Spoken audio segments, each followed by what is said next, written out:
सैन्याला कारवाईसाठी पूर्ण सूट, हल्ल्याचे लक्ष्य, वेळ आणि पद्धत लष्कराने निश्चित करावी. दहशतवाद्यांना सडेतोड उत्तर देणं आपला राष्ट्रीय संकल्प. तीनही सैन्य दलासोबतच्या बैठकीत पंतप्रधान मोदींचे आदेश. आपल्याकडे वेळ कमी आणि लक्ष्य मोठं, मात्र वर्तमान स्थितीसाठी हे बोलत नाही. पंतप्रधान मोदींच्या वक्तव्याची चर्चा. भारत पाकिस्तानमध्ये 4 दिवसात युद्ध होऊ शकतं. पाकिस्तान संरक्षण मंत्री ख्वाजा आसिफचा दावा.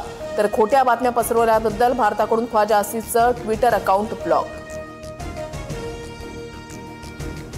माजी पाकिस्तानी कमांडो हाशिम मुसा पहलगाम हल्ल्याचा मास्टरमाइंड. मुसानं स्थानिक दहशतवाद्यांसह हल्ला घडवून आणला. लष्कर ए तय्यबानं हाशिम मुसाला प्रशिक्षण दिल्याची माहिती.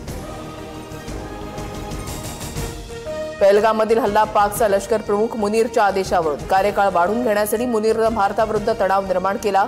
ज्येष्ठ पाकिस्तानी पत्रकार आदिल राजा यांचा मोठा दावा.